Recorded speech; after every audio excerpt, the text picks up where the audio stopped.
Welcome to the ReTribalize podcast, episode number 5. Today, I'm talking with Brennan about the great academies of history, the school of Plato, of Aristotle, the Florentine Academy during the Renaissance, and how these shaped culture and gave the avenue for men to bond shoulder to shoulder. The academy is so important when we're talking about building new communities, new towns, and decentralized civilizational projects in general. So make sure to leave a 5-star review or a like on this video wherever you're watching this podcast, and let's dive into it. Thanks for being here.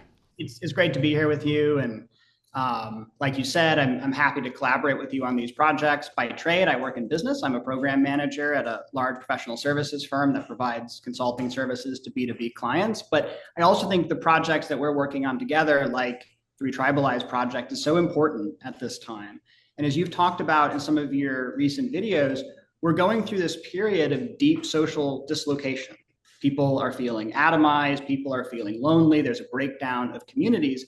And at the same time, we also have the potential for tremendously more dislocation. AI alone can radically change how people live, how people work. I think it's so important at this time that we're finding ways to band together, as you said, creating community, creating chosen community around shared vision, shared values, shared rituals. And that's going to give people ways of approaching the future with confidence, of building the authentic vision of their lives, and of being able to do so shoulder to shoulder with comrades. So very happy to be part of this. Yeah, man. You said it so perfectly, obviously a listener to the podcast. And let's talk about the thing I am most passionate about building. It's like, how do we build real life academies again that do bond men shoulder to shoulder and create that holistic excellence. So let's dive in. Yeah, excellent. So I trust you can see my screen, Christian. Yeah, we're rocking. Yeah, awesome. So I think first of all, a bit of context when we think about the academies. If you've gone through, and I'm coming from an American context, today's education system, there's often a lot that's missing. In a sense, the education system is very reductive. There's a lot of rote learning. There's a lot of training for tests, and there's reasons for that. It's important to be able to learn math and to hold ourselves to standards and academic achievement. But I came out of my educational experience with a sense that a lot was missing. You might be very good at learning for the test, but not always exposed to athletic qualities in life, or not always really tested in terms of applied learning. And so if we're trying to create new culture, a society where people can realize their potential, where people are able to embody the ideals of virtue and excellence, arete. Part of what I think is important is this notion of what the Greeks called paideia, the development of the whole person, advancing the frontiers of our physical abilities, our intellectual abilities, our social connections, our spiritual connection to the transcendent and to the big questions of life. And as you talked about in your recent podcast that came out earlier today, the big questions of life: what is virtue? What is true? What is beautiful? What is the nature of death? What is the nature of God? There's a lot of limitations to how those conversations are approached today, where they're either absent from people's lives, they're approached in a very strident and dogmatic way that tears people apart. Or they're approached in a very fluffy, do whatever you want and whatever feels good in this moment kind of way that's not really adequate to the challenges. So when I think about the great academies, and I'll get into the details here, we can go through this, is trying to find different ways of learning that help to nurture the whole person and get us towards this idea of paideia. So I'll go through this unless you have any initial reactions to that framing, Christian. Well, it's just that idea of paideia, of like holistic or universal excellence within the human being. That idea fell away during the Enlightenment, basically. And this is something Ken Wilber talks about in The Theory of Everything, is how during the Enlightenment, there was a separation of church and state. And during the separation of church and state, the people basically thought it was no longer important for the state to educate on what is a good life or what is the good life. And therefore, the idea of more holistic excellence within a human being, or holistic idea of virtue, went away. And this is good because this went away with like a lot of dogma and a lot of superficial hierarchies of the church went away. But also with that, for instance, in our education programs today, maybe we have a 30-minute physical education period, and that's maybe the most holistic part of our entire education system. The idea of virtue, the idea of relational excellence, social excellence, virtue, spiritual connection, like martial arts, all of these things would have been taught very much in the old universities. We can think of Pythagoras teaching geometry, mathematics, music, and all of these things were connected to spirituality and God. In fact, all of education for almost all of history was connected to all other parts of education. It wasn't just like, we're just going to sit down and learn science today. We're going to sit down and learn literature today. It's like, no, mathematics is divine, right? Music, it's divine. And so education basically became super categorized after the Enlightenment, and then we saw the Industrial Revolution, the rise of the Rockefellers, the rise of Rockefeller education systems, right? Which is basically preparation for corporate jobs.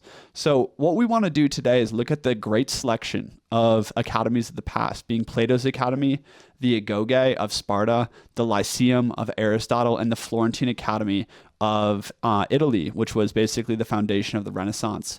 All of these were results and catalysts for high points in Western civilization.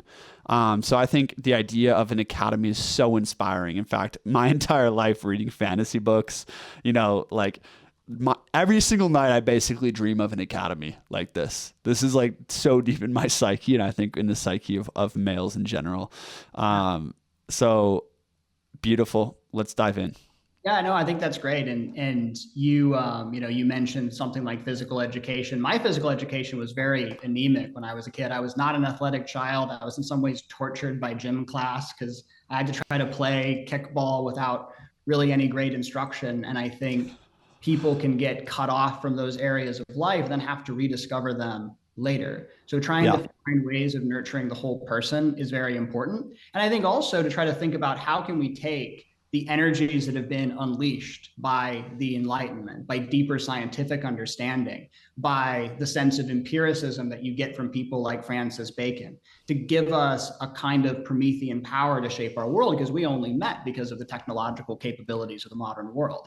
And so finding ways to harness this and to also reconnect to a sense of classical excellence can give us, I think, a deeper sense of development and of possibility. And so absolutely. Could you, before we go in, could you make this slide full screen on your computer? I can. Is it possible? There you go. Yeah. Perfect. Let's rock with it, team. Yeah. So when we think about the academy over here on the left, this was Plato's Academy, and also representative of things like the Socratic process. And so what Plato's Academy was about was this deep passion for a sense of the Platonic ideal, for abstract understanding. If you think about the Socratic method as a teaching style, it's about asking big questions and getting people to question their underlying premises. So when I was in college and one of my introductory government classes, we're all in this big auditorium, and the government professor stands up at the beginning, at the bottom of class on the first day and is like, what is government? What is a just government? And sort of demands that students answer, and then challenges those kinds of propositions. Well, why does that make the government just? And you go through a process of having to really reflect on your own assumptions. And this gets into why the academy valued mathematics and astronomy and dialectics, this belief that you have to have a firm grounding in theory in order to really understand a subject. And so this is something that lasted for hundreds of years, up to the 5th century CEE, and had a deep influence on Western civilization. So I think the ethos of this academy is summarized in the motto, let no one ignorant of geometry enter here. So this passion for kind of the world of pure forms, of logic, and of striving for a kind of ideal, a Platonic ideal. Other is the Agoge, which is famously the system of military training in Sparta that was partly a school, but also a lifelong process of development. And in this case, there's a deep sense of collective identity. It's not just individual students going through a process, but really putting people through a crucible in order to build them into a team. And so this is exposure to intentional hardship in a lot of cases, of people being subjected to physical difficulties, people subjected to tests, and of cultivating their abilities through resilience. And in some cases, this was very physical, but there also was an intellectual component. So there were the Arenes competitions of where people would be asked questions and have to state an answer in a very succinct and direct way. This is laconic speech. If you hear laconic, the term laconic, it's someone who's very direct and brief in how they speak. I'm probably not that laconic. Maybe it's something to work on. And then also a lifelong educational model of development. So education is not something that you graduate at 18 and you're done, or you graduate at 22 and you're done. It's an ongoing process of personal development. And I think the motto here at the bottom is representative of this. The city is well fortified, which has a wall of men instead of brick. And this was when a Spartan king was asked why Sparta didn't have walls, which for most of its history, it didn't, although near the end of Sparta, it did. But because the citizenry could be counted on to defend the boundary and to defend the community was strong enough that they didn't need a physical wall. They had a wall of people. One point before we get on to the other two academies and apply this. Both of these academies of ancient Sparta and then ancient Athens here, they were based on this idea of arete, or shared striving and excellence, which I think is like what's something I just want to like bookmark for later in this call. Because if you think about the agoge, like striving for military proficiency and physical excellence and prowess, that was literally the foundation of the agoge, was pitting boys against boys in competition. And even our next key leader is Aristotle. And for instance, Alexander the Great, Ptolemy, Hephaestion, and the royal companions around Alexander the Great all trained under Aristotle. And the foundation, again, is excellence. It's arete. Same thing with Plato, right? So there's this underlying ethos within the ancient Greeks that I think made them so great. And we see it throughout all of their academies. That's something to get into in a minute. Yeah, for sure. And just to, put a point on that, the concepts of excellence that are developed in the agoge, that's not going to be transferable to modern life in every way. And we wouldn't want to recapture all of that because there's a lot of brutality that goes into this. But it's also far broader than just warfare. Think about people who are firefighters, who are rushing into danger and have to really understand their craft. Or think about, an instance like the miracle on the Hudson, when Sully Sullenberger had to land the plane after a dual engine failure. And after a lifetime of training and discipline and preparation, in that sequence of minutes when everything mattered, was able to make the decisions and have the presence of mind to deliver. So that sense of developing martial excellence or deep discipline, or of putting ourselves through a crucible, a lot of situations in life are not that steep or not that stark. But there may very well be moments in all of our lives where we really have to stand to our duties in some form. And in that case, is what we do in preparation and what we do when no one's looking really matters. You hit it there. I mean, this is why I'm fascinated by academies, because the whole idea of an academy is training for excellence, like mentally, spiritually, physically. And it's really hard to do that when you're alone. This is something all men struggle with today. And women. It's just like the fact that if you don't get the military discipline of going to the agoge, or like going through Navy SEAL training or something like that, you might always feel like you kind of never really got down to business with your physical training. Like you never really saw what you were capable of. It's the same thing if you don't have a great teacher. Like, in philosophy, that is going to question you, is going to lead you into the deep questions of life. Like I've had Aristotle and Plato's Republic and Aristotle's Politics sitting on my bookshelf for 2 years, right? And I've cracked them open twice, right? But if I was like in an academy where I had people pushing me and discussions and teachers challenging me, it would have helped me develop my thinking around those topics much more. And this is like why I mourn the death of the academy model of holistic training in general, is it's so important. So let's keep going on. With this. Great. And so the next one we have is the Lyceum. This was Aristotle's academy. And this is different from Plato. And Aristotle is much more interested in what we might now call empiricism, of direct observation, trial and error. He would send out expeditions into the countryside to try to document specimens and make maps So this is much more praxis of learning through doing. And he was famous for his walking lectures of peripatetic teaching, of walking with students and through movement and perhaps the countryside, of having deeper conversations and of staying in motion while you're thinking about things rather than sort of just being boxed off in a classroom. And so this is the combination of sort of broad theoretical knowledge with the practical applications of our immediate craft. And so I think this is summarized in the ethos, all men by nature desire to know. There's a deep reservoir of curiosity in all people. And when I think about myself as a kid, for instance, some of my earliest memories in life are of exploring weird things on the beach or in a forest, sometimes to my detriment. But that deep desire to learn and to know is very human. And then the last one here is the Florentine Academy. So now we're jumping ahead to the Renaissance of when Cosimo Medici and his ally Marsilio Ficino founded this academy in order to resuscitate the classical tradition of they translated Neoplatonic texts and tried to build a Neoplatonic academy in Florence.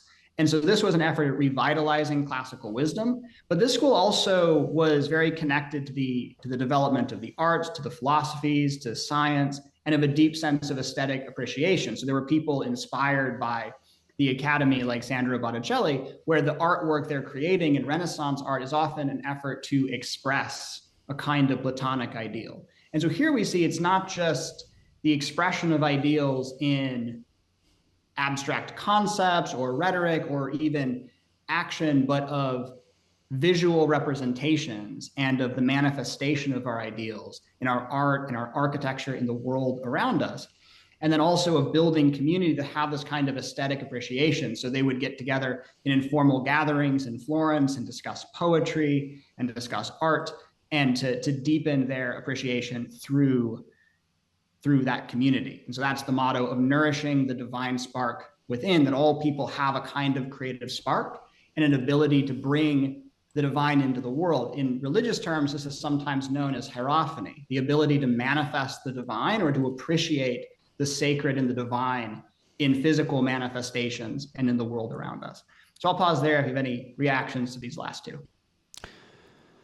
Well, you spoke of ideals there, and I'm kind of formulating and having the epiphany right now that great cultures revolve around an ideal. And the academy is always at the center of great culture. Like every high point in civilization is centered around some kind of academy. The Florentine Academy was a spark and perhaps, corresponded to the high point of the Renaissance. The Agoge to the high point of Sparta. The Platonic Academy to the high point of Athens. So we always see that the great academy, even in America, we saw the great institutions like the Ivy League schools correspond to the kind of the high point in America would be when those institutions are flourishing. So each academy has an ideal. And I love how Brennan broke down these 4 academies to correspond to the king, warrior, magician, lover ideal within the masculine mature archetypes of Robert Moore. Now, anyone unfamiliar with the king, warrior, magician, lover, it's the 4 archetypes that like rule a mature man, right? The king being the Platonic school, which is focused on its ideal being the world of true forms, the world of the true king per se, right? The world of the ideals. And so the Platonic Academy is kind of like that king archetype. The Agoge is obviously the warrior. And the Agoge of Sparta, you got to think is the ideal wasn't just some like we're kind of becoming this type of man. Maybe it's like, no, we're becoming a Spartan. What is a Spartan? He speaks laconically. He fights and dies, for his people. He either like comes back with his shield or on his shield. He is unfazed by fear. He overcomes himself in every situation. Like there's a very clear ideal that is communicated to the young boys. And young boys have this power to emulate, to aspire to. And so whatever you put as an ideal within an academy is very important. And so these are like the 4 ideals. And then we have the Lyceum. The ideal is kind of like the wise philosopher, the magi. This is what Robert Moore would have called the magician, would have been the Aristotelian ideal. And then we had the Florentine Academy, which, if you think about it, it was very informal. It was like informal gatherings of these scholars and great artists and painters. And there's a lot of love in the air, and a lot of devotion to the Neoplatonic ideals. Like, yes, in all of these academies, there's deep traditions of wisdom, of spirituality, of philosophy, of science. But the Florentine Academy, obviously, think of Florence, Italy. We got a lot of love and romance going on there. So these are the 4 archetypes. And I think of the academies of the future, we can't just have a very one-sided man. Like, just the general warrior archetype is not enough to really inspire the academies of the future. What you need is, I think, all 4 of these archetypes communicated together. And this is why, like, Robert Moore and the mature masculine archetypes is a very inspiring, kind of like framework for how to frame academies.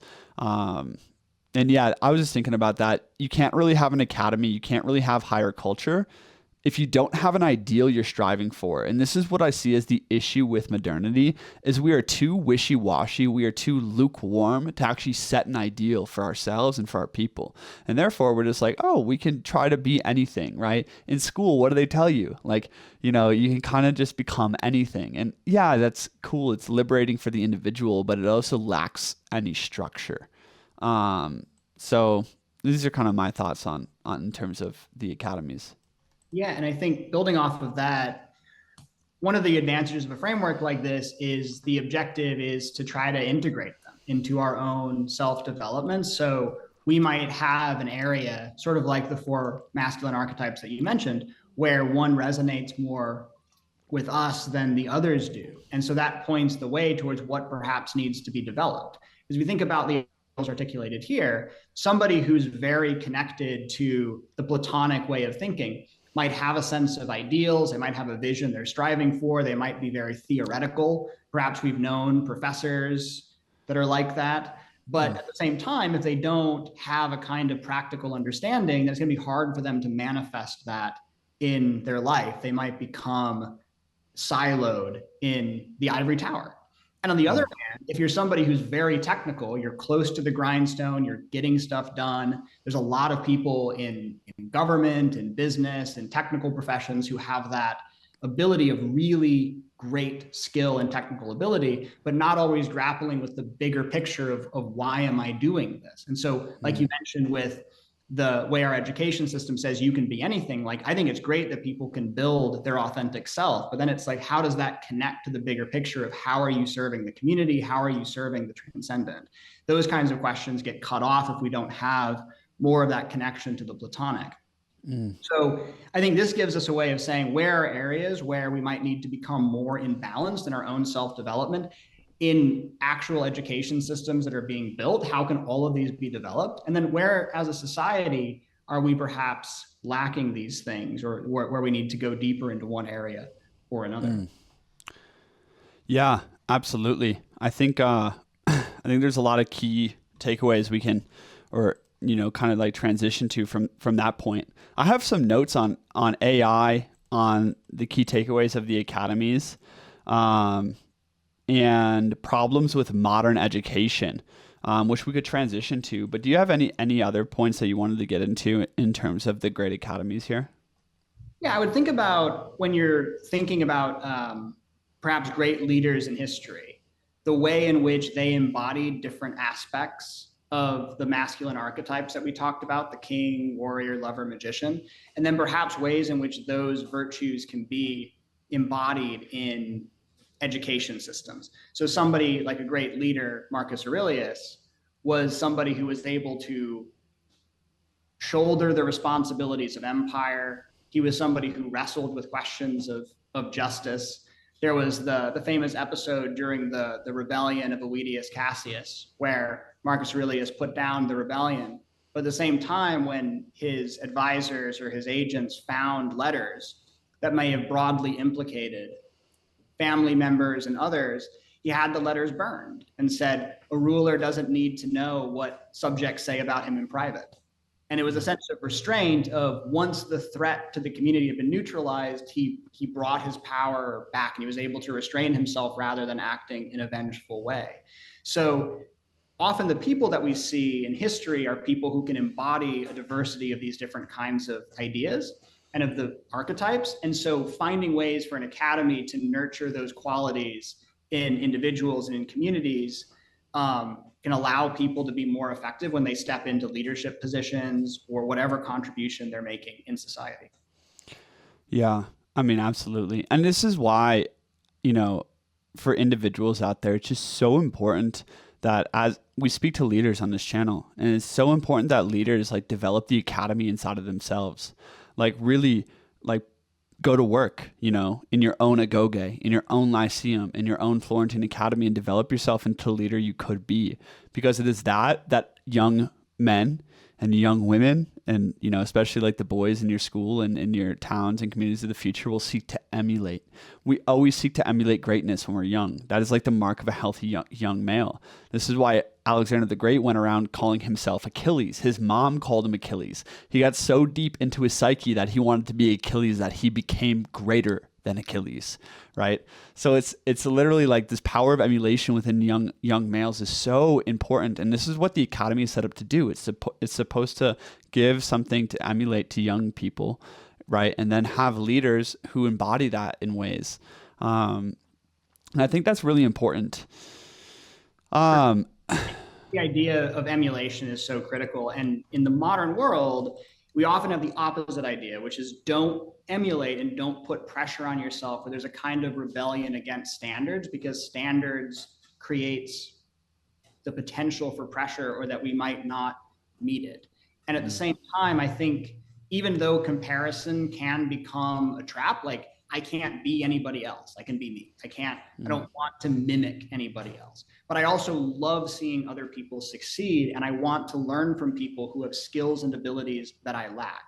And so when I see people, whether it's a historical figure or people that I know in my life or people in the world that are doing great stuff, I want to try to understand the skills that they have if it's something that I want to learn, and to emulate the virtue where it's applicable. And so in that sense, emulation can go from something that is wounding if we have a fragile ego or we don't want to admit that somebody else is at this point better than us at something we care about. But it can also become something that's exciting because it shows us a way to grow and to step into that. And I think having a growth mindset is so critical for this, that we can learn things, we can improve, and other people can help to show us the way of how to do that. So emulation can go from being a threat to something that's exciting. Like I actually really enjoy Instagram, and I know that, you know, it can put a lot of pressure on teenagers. I think there's room to think about how we regulate it from, you know, marketing to kids. But like when I see guys on Instagram who are doing like fitness stuff and they're digital nomads and often like and stuff like that, it's just like a shot of espresso for me. I just love seeing them do it. I get That's a masculine versus the dude. Almost every girl I've ever dated, Instagram's so bad for her mental health because she compares herself to other women. Yeah. For me, it's positive. Like you're saying, it's positive for my mental health because I compare myself to other men, and it's like a shot of espresso because I like. It's so interesting. Yeah, and I think like, you know, it's you know, it can cut across different forms of gender expression, because I know, you know, so many women who are feminine and also very ambitious and successful and powerful in their lives. And I've had great women colleagues and women teachers, women friends. So that's an amazing thing. But I think with Instagram or comparison in general, like for me, you know, we're told to practice radical acceptance. And I eventually decided that I could radically accept my competitiveness, ambition, and striving personality, and get what it's like to be jealous. Because I used to be a super jealous person. And I've told before that when I was younger, if there was a guy who was very beautiful, very charismatic, successful, even if he was nice to me, I wouldn't want to be around him. It was too upsetting to me to like be in the same room as this other guy, and I would avoid him. And I would have a kind of inner self-hatred of like, I'm worthless, I'm nothing. And for me, it goes back to eventually deeply internalizing, as I've said before, a growth mindset that we can learn, we can improve, and not having a fixed mindset that something is completely off limits. And again, there are exceptions. Like I'm never going to play in the NBA. There are physical limitations that might occur, but there's a lot that we can control. And I think it's hard. Like when I was when I was younger, in my most loserly state, And there was all kinds of people who would tell me, oh, don't worry about it. You're fine the way you are. Why do you even care? And it was never satisfying for me. And it was eventually just a need to have a leap of faith of like, I feel like I suck at things and I don't know if I can accomplish what I want, but I'm going to try. And then over time, by trying to learn, trying to embody higher ideals, becoming more athletic, becoming more academically diligent, becoming more focused on contributions in society, I started to build evidence that I actually could manifest things. And then it just kind of became natural. And so now I really enjoy it, but it came from that initial seed of a growth mindset. It's interesting is what you just described as therapy culture versus academy culture, right? One is masculine, like the other is feminine. And I use those principles as generals. Thanks for checking me on that, Brendan. I didn't mean to suggest that all women, get triggered by other women on Instagram and it hurts their mental health. And I don't mean to say that all academies are only for men, but I'm just saying in general, like what you just described is a lot of men who go to therapy, right? It was like unfulfilling for you to be told, hey, you're enough. Like, just love and accept yourself as you are. It's like, no, men want to be valuable. We want to feel self-worth, right? We want to feel like we have capability and capacity and agency in our lives and that, we're good at things and we have recognition from our peers. Like, I would say this is a pretty natural masculine urge in general. And this is why, like, an academy is so important. It's like, instead of, going to therapy every day, how about having some friends that support you and compete with you, but love you and support you right where you're at, and not, and also have good teachers that bring you up and help make you more capable, more assured of yourself, like increase your capacities mentally, physically, emotionally, spiritually. And this is the interesting part. For instance, like I used to be very jealous of two types of guys, very jealous. The guys who had prowess in the bedroom, because I feel like I didn't, and I was very intimidated by that, right? So then I got into the red pill, masculinity space, and I felt really like hateful towards these chads and like it's interesting, like resentment grows from insecurities. That's where it comes from. And then also in the dance scene, I would go to ecstatic dance and I'd see these really great male dancers dance with all the women. Like every cute woman there wanted to dance with the great male dancer, right? And I literally, like, I hated them. I would tell stories about them of how they are, impure in some way, or like, they have like sexual, whatever. And it's interesting is through about 5 years of work, I became really exceptional at dancing, partner dancing. I'm, like, if I may be so bold, I'm one of the best, like partner dancers, around here where I live. And like now it's just like I see a young guy like trying to learn how to dance, and like I just go dance with him, and like give him some pointers and love him up and like let him and like help him feel more confident. And I feel like that's like the difference between resentment and confidence is like confidence is just something you just want to spread to people and help them grow and overcome their insecurities or make peace with them. And like we all have limitations, right? And like this is what maturity is. It's about having elder men around you that help you like speak about your insecurities, overcome them, or accept them where they're at, so that we can actually become holistic men again. And this is the idea of an academy. I really can't stand even like the men's work culture in a large way, because even the men's work culture feels like it's emotionally based. It's about feeling your feelings and like letting go of emotional charges and like understanding your own psychology, which is awesome. But it's literally just like a masculinized form of therapy culture. But it's still therapy culture. And I'm like, a lot of these guys, yes, we need to feel our feelings and learn how to talk about them, but that's like level 1. Level 2, 3, 4, and 5 of this game of like masculine maturity, of coming into the mature archetypes and actually spreading, spreading higher culture to our people and to each other. It's actually about creating a growth mindset and helping men overcome their insecurities, so that, because at the bottom of it, like the less insecurities you have and the more confidence you grow as a man, the more we're going to spread love, wisdom, and strength to others. That's just the bottom line. The reason that there's resentment and like, hate in this world, it comes from insecurity. And that's because men don't have academies, they don't have tutors, they don't have mentors, and they don't have brothers that compete and love them. And I think that's like the bottom line there. I think there's a few pieces here. So like, One, if you go back to Robert Moore's Archetypes and the idea of the king archetype, one of the most important pieces of that is the power to bless. That is the power to empower others. And in some cases, that's going to come through, say, a mentor relationship of where I can think of people in my life where they saw things in me or potential that I didn't see, or it really meant a lot that somebody believed in me. Sometimes it's an older male figure, but also women in my life as well. And so somebody else who can point out your strengths, who can help to correct your deficiencies, to give you responsibilities.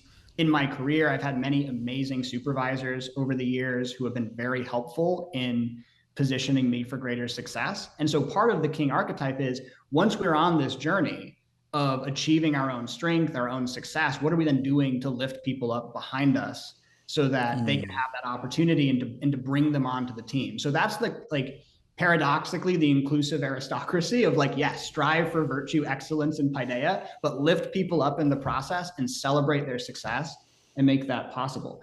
The other piece, just, or if you want to jump in there, I have another thing.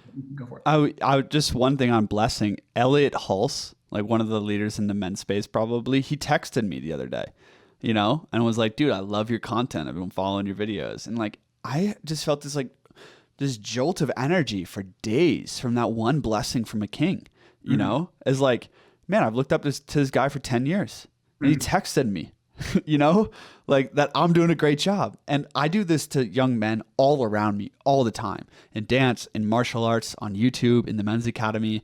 Like I'm always like just lavishing on the compliments that are genuine and authentic. And I'm at this point in my life where so little, I don't think there's a single quality in men that intimidates me anymore. It's just like, it's just love. Like the more excellent someone is, the more I love them. Like, I don't know. No, I think that's great. And the other piece though is part of pursuing excellence is openness to criticism.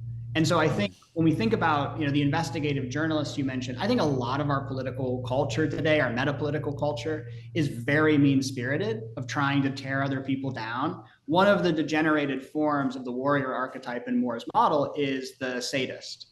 And if you think about even the social media space, how many YouTube videos are titled something about somebody gets owned, somebody gets humiliated, somebody gets destroyed, because social ridicule is very painful for people because they don't want to be cut off from the tribe. And so it's not just like, oh, I disagree with a person. They have to be comprehensively destroyed, ostracized, and often the least generous interpretation of the thing that they are saying. So part of it for me is I want to be criticized. And that includes, because people are going to see things that I don't. And that includes the feminists, and that includes people who are more on the left, which I'm really not, and that can also be its own source of resentment of the people that trespass on our sense of the sacred. So like I'm a very Promethean person.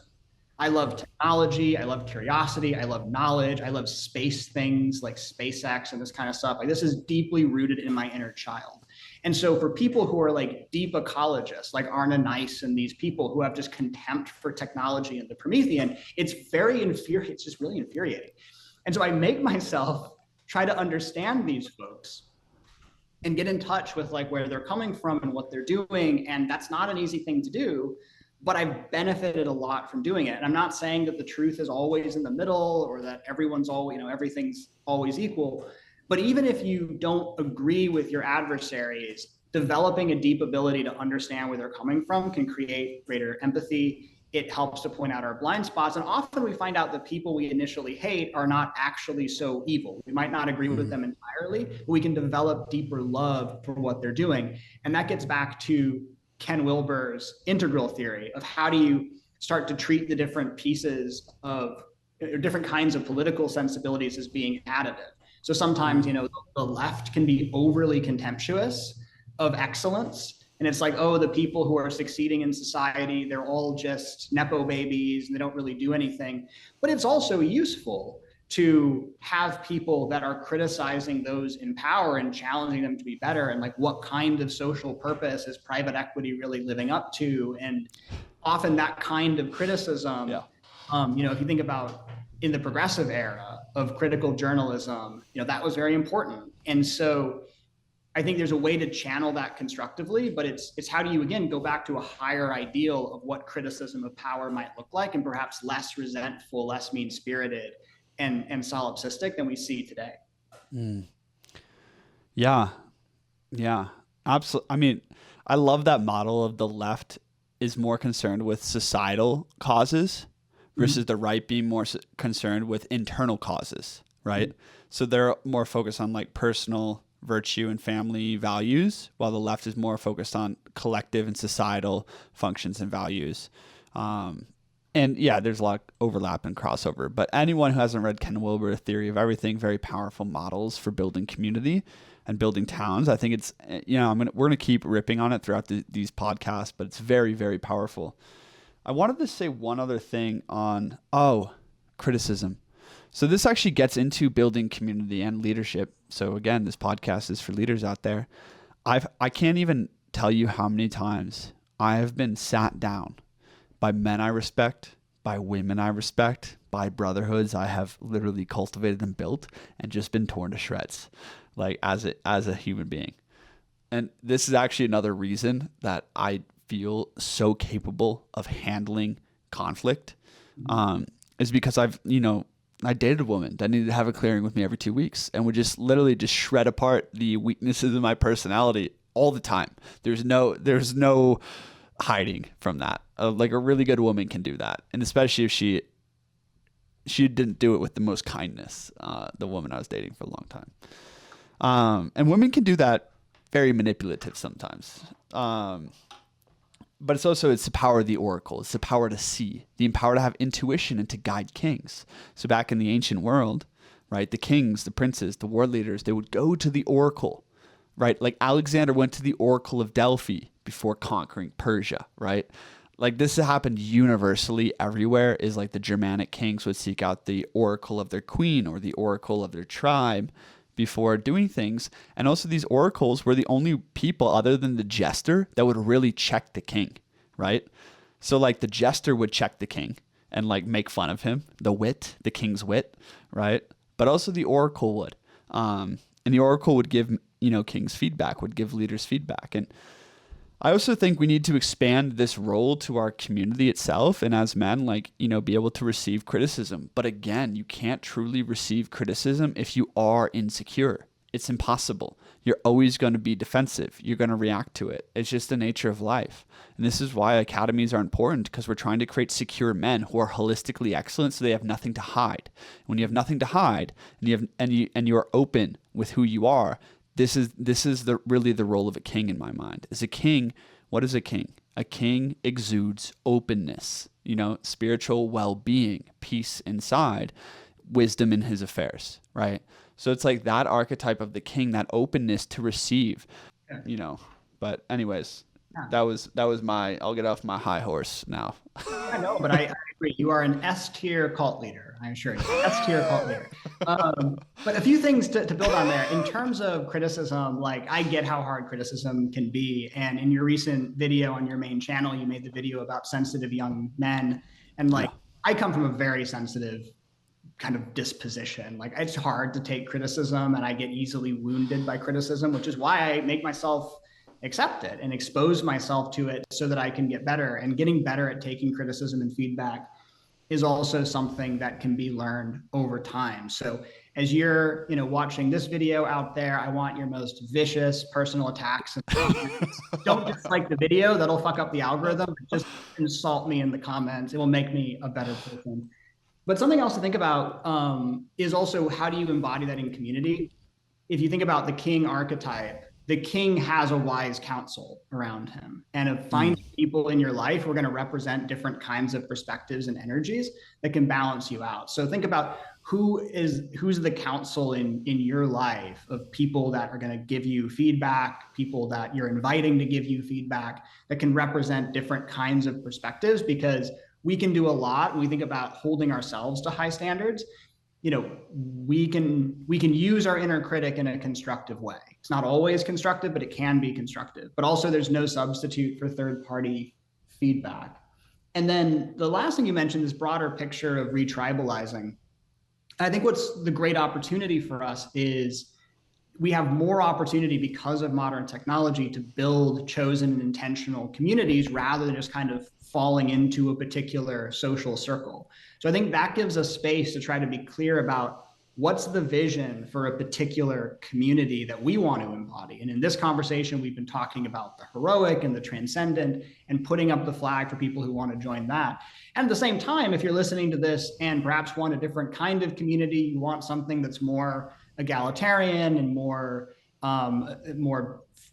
friendly is perhaps the wrong word, but perhaps less intense and competitive, then potentially you can also build that kind of community. And so I think there's two pieces of it, of sort of deep respect for where people are on their journey, and at the same time also trying to be authentic about what different kinds of people want and want to prioritize, and try to build an intentional community around that. And so right now we live in a time where tribalism has an exclusively negative connotation, and that's understandable because there's all kinds of dark sides of tribalism, including what we've talked about in this conversation of people being in their bubbles, people being vitriolic towards each other. And you can think about more degenerated forms of tribalism than that. But it also has the potential to build deeper relationships in an intentional way.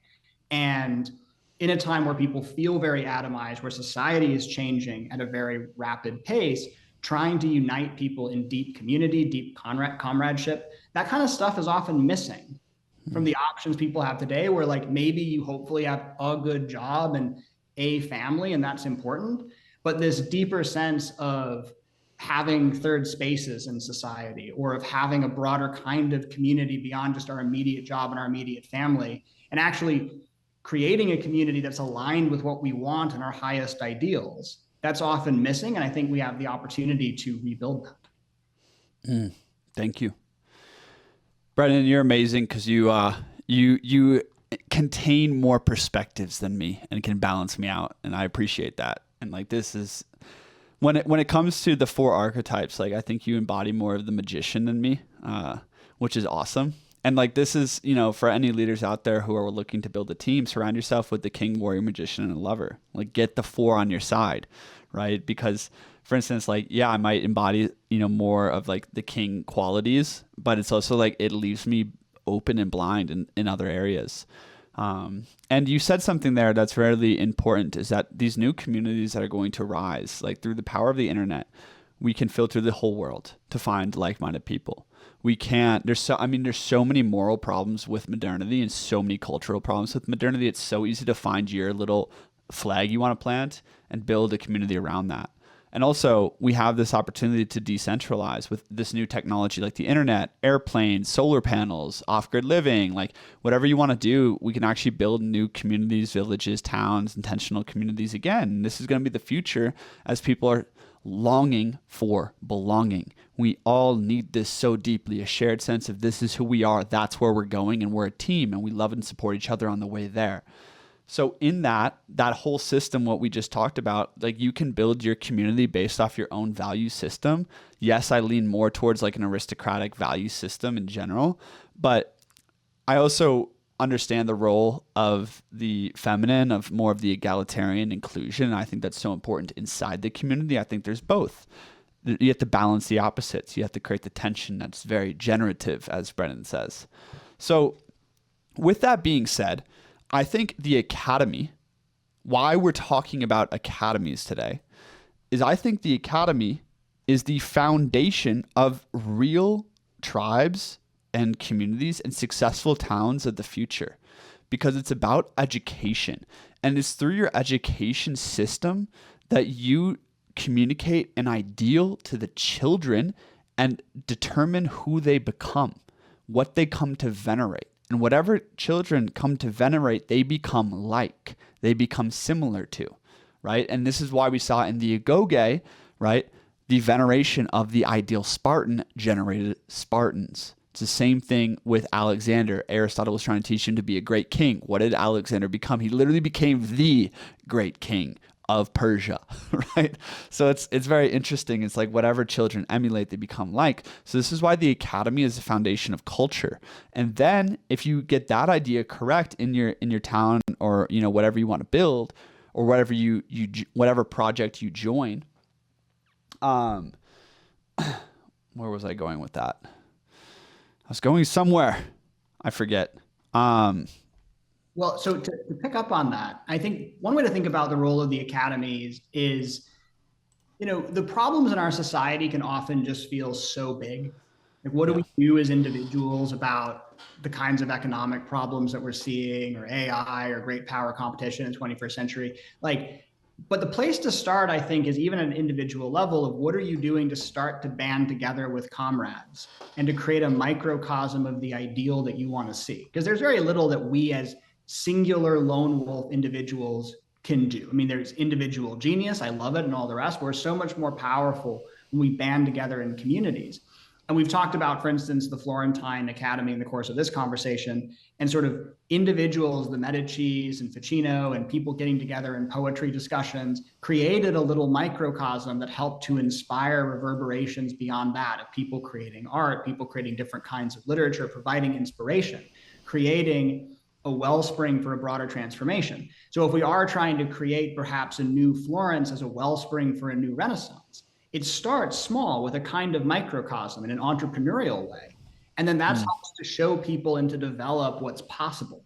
And it starts to bring people together and energies together that snowballs into something greater. So it's easy to feel kind of overwhelmed by the scale of social challenges, but I think there's all kinds of situations in history, in American history and global history, of where relatively small bands of people united with vision, with purpose, can build something from a microcosm into something that's transformative. And so I think that that's part of the value of the academy, of what kinds of things are we doing to get together in discussion groups and in meetings and in third spaces to start to create those microcosms and show a way to manifesting something that's potentially transformative. Beautiful. Yeah, let's get into the practical, like you're saying. I want to hit 3 points here in the last 20 minutes. Is one, men bond shoulder to shoulder. This is why I'm so inspired by the academy model. Is like, for men to truly bond with each other, we need a shared mission. We need a little bit of rivalry between us. We need to be going somewhere, right? It's not, and this is like the cool thing about the academy. The academy is literally about frontiers. It's about the intellectual frontier, striving together intellectually, striving together spiritually, striving together physically, striving together morally, striving together. That's what an academy is. This is why men bond in an academy. And this is why the academy, like, for me, I see it as literally the next stepping stone. If you actually want to build a real town, the academy will probably be the best source of camaraderie and an economic generator, because it creates this felt sense of striving together, right? And it can also be a business incubator, a business generator of some kind, as well as martial arts, spirituality, higher education, all the things, right? So an academy is striving together. And the reason the academy is going to return with fucking fire in my mind is because education is so broken. I hated school.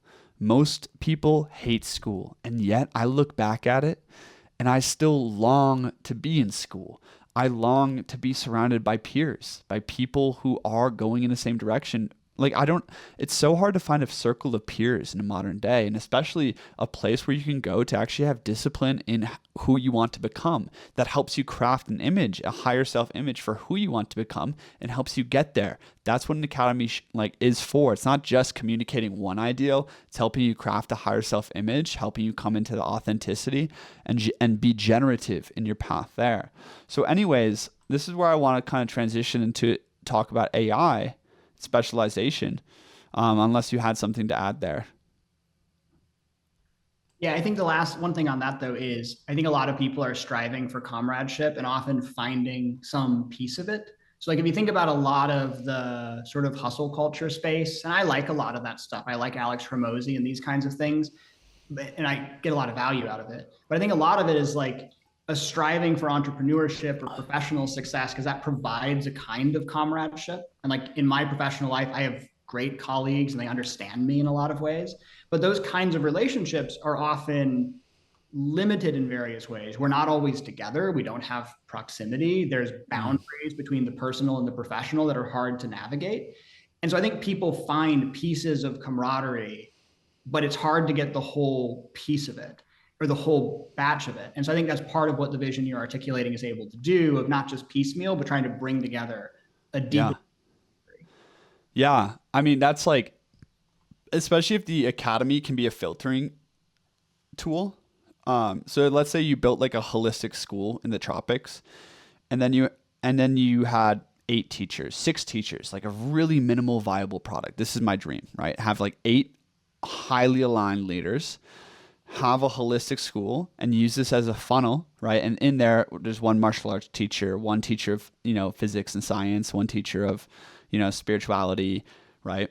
You have this as a filter to educate students for 2 years, or even just a summer, but also as an opportunity for them to maybe get a job or integrate into the community, or some kind of filter into your community can be your academy, because the academy communicates ideals. It communicates a shared understanding and shared foundational context. And this is really important, because something that I long for, something that Brennan longs for, and many of you watching this long for, is actually people who have a shared context. This creates higher level symposiums and conversations, right? And this is what the idea of education used to be.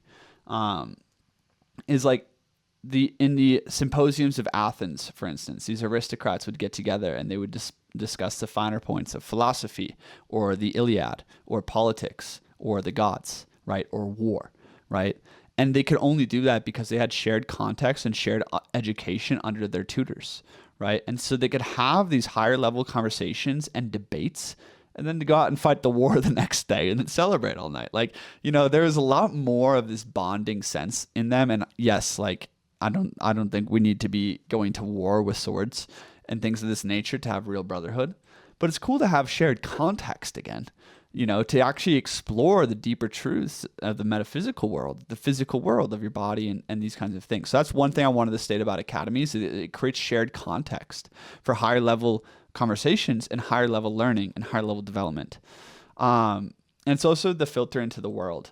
And into the community you're building can be your academy. I've been talking to people who lead, for instance, a martial arts academy in Thailand, like a Muay Thai academy, and that is a filter into their community, right? It attracts people to come learn Muay Thai, and then hey, if there's a lot of kindredness and a lot of respect and alignment, you can filter into the community.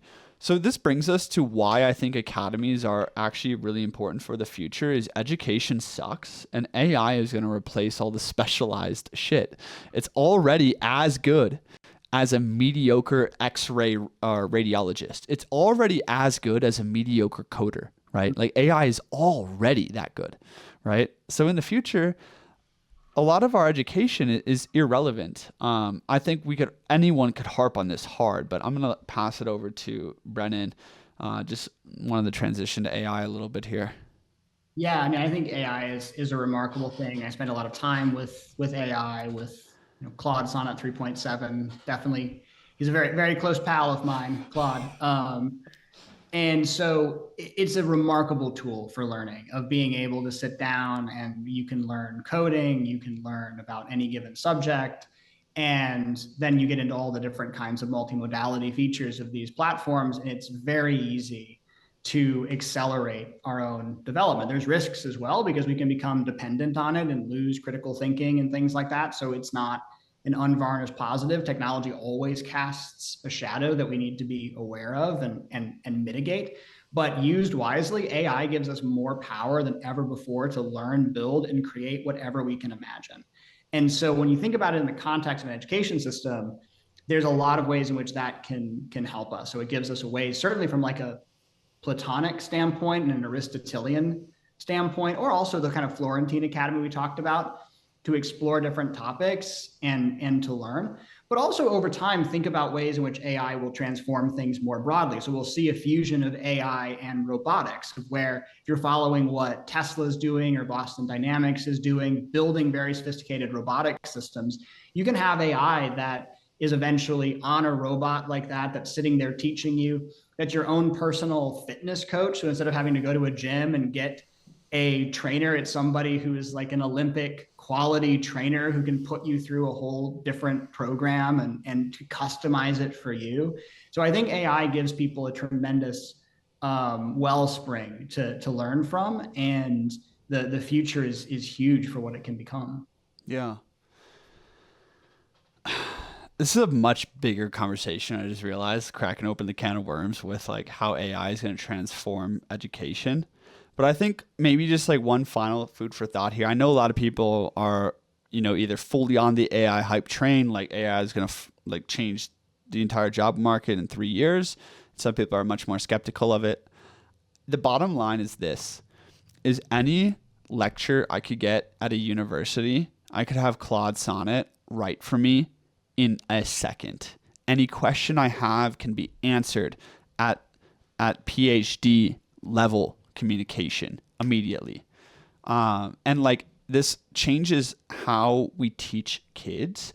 And also, the education system is very afraid of incorporating AI, which is a big problem. I just talked to someone who goes to a college, and AI is the most taboo thing there because it is just leaving the professors and leaving the current system reeling. No one's allowed to use it. And the thing is like, as an entrepreneur right now, I mean, having AI as my companion to give me constant feedback on my writing, to rate different titles for me, to help me, organize my thoughts. I can literally take a walk, have a conversation with ChatGPT, and it gives me an outline for my next video.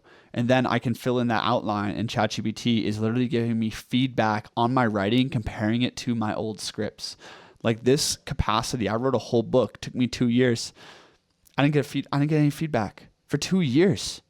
Like I learned so much faster than ever before because mastery is a product of quality of effort plus times quality of feedback, right? So yeah, I don't take all the feedback from AI, but I just see that in my own life, AI is revolutionary for my creative process and for my business, and it's also revolutionary in every part of work. Like for instance, like all the people doing, let's say writing internal memos for a company or doing the finances for that company. Like AI is like one step away from fucking being able to do all your finances like pretty damn well. So it's interesting, like this is going to shake the world pretty hard, but it's also just pulling back the curtain on the sense of, well, if we don't need to get educated to become a financial internal organizer for a company or to study, x-rays and stuff, like if we don't need to write fucking the blog for the marketing team, what should education be about? What's the point of education? Because I don't remember anything from school, almost anything, except I liked my psychology class. My personal psych class was kind of cool. I like maybe a couple things from physics and algebra stuck with me, and I think we should all get a basic understanding of math, physics, literature, language, and reading, like just a basic. But after that, like how much of your AP calculus class do you remember or use?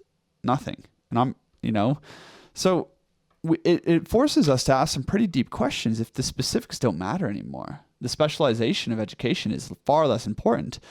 Because it's like once you get to your job, you're going to have to be re-educated on how to do that job specifically anyway.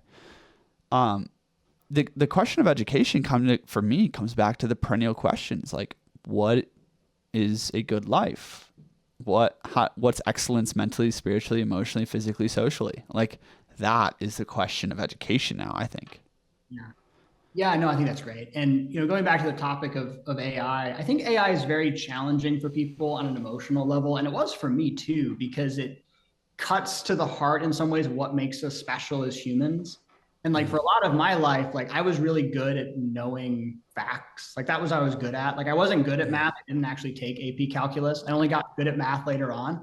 But I was good at like knowing history and like I could recite trivia. And the adults were like, "Oh my God, you're so precocious."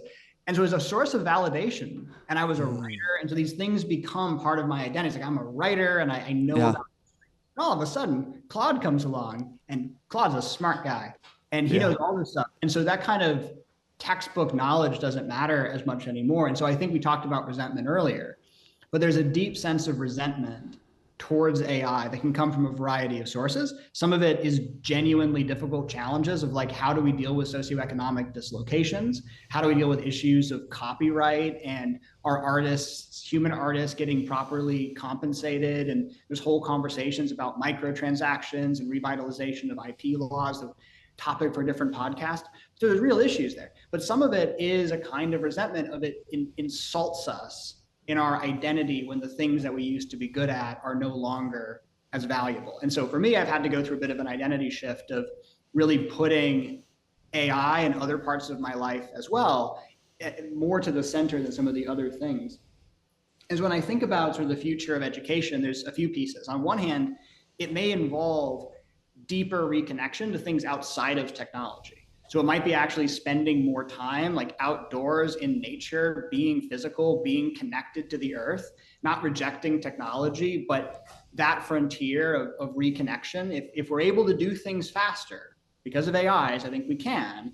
There's a lot of automation that's going to free us up to pursue other areas of life. So education might look more like what they, soft skill development, which is kind of a condescending term, but but social skills, physical skills, and in our sensibility around that.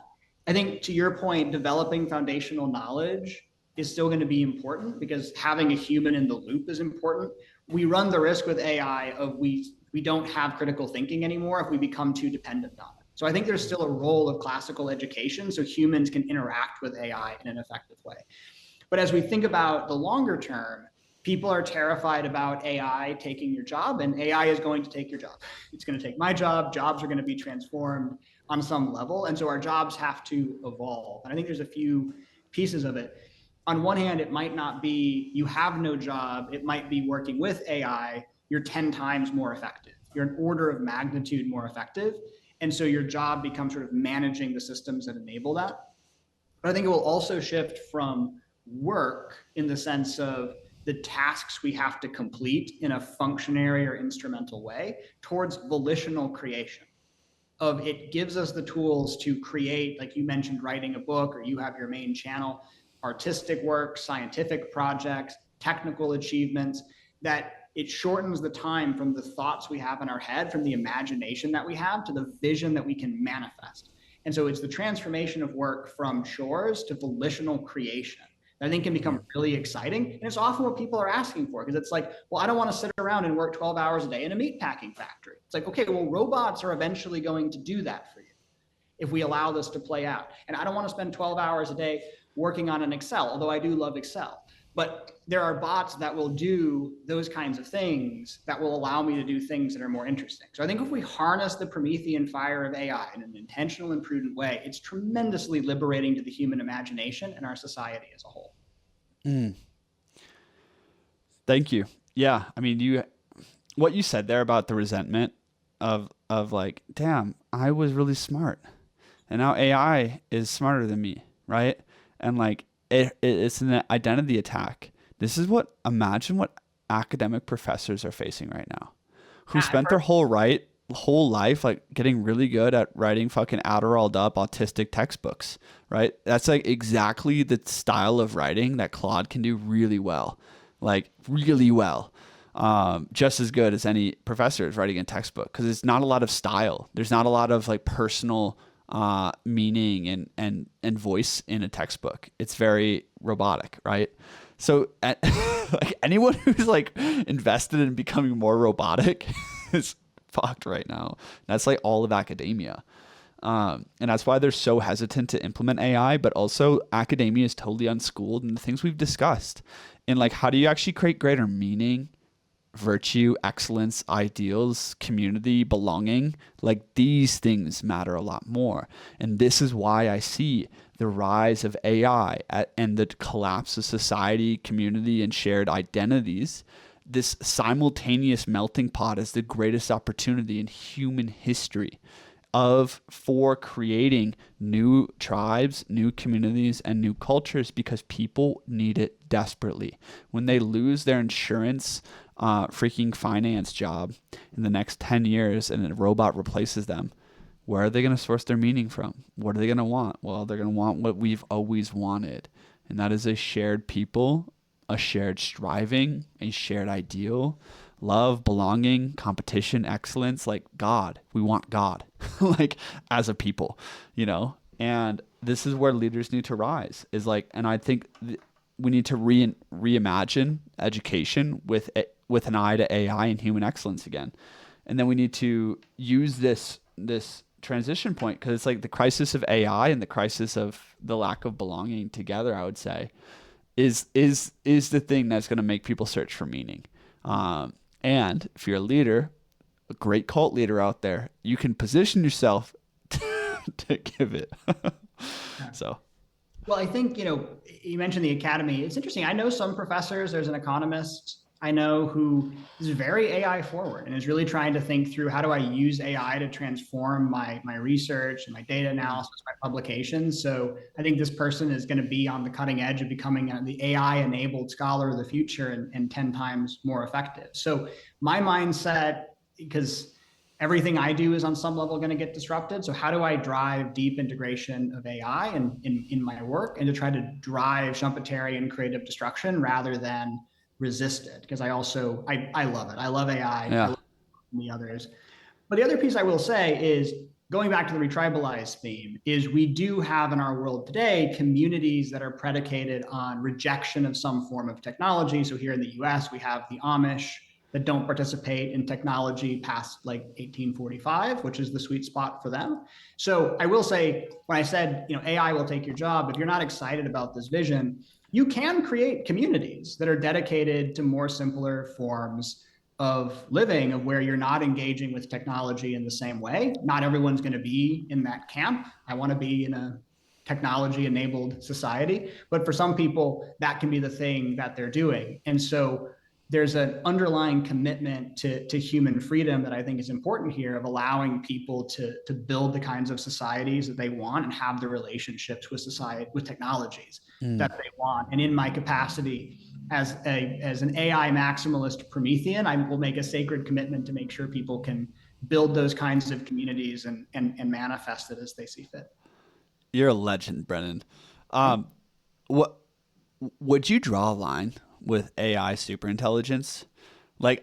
For me, I'm actually very, very bullish on large language models, because I know they can't replace me. I understand them after using them so much, and I just see they will never be able to replace my voice and like the meaning and spiritual, shit that I communicate. They can't replace my voice. But if large language models suddenly like transformed radically, or AI transformed radically into superintelligence, it would crush me, because like I would draw a line there.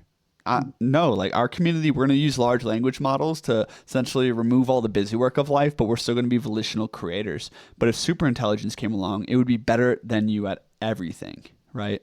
So it's a great question, and I don't know. I need to keep thinking about it, because it kind of depends on what superintelligence ultimately means and looks like. I think that's something we should approach in a very prudent way. And so I'm clearly bullish on technology, but we got to also be mindful of the wildfire that can evolve. So yes, in terms of having a regulatory apparatus that manages the potential risks of like, well, we have superintelligence, so everyone is going to lose their job in 2 years, and we don't have a model of political economy that can accommodate that. There may very well be needs for breaks that.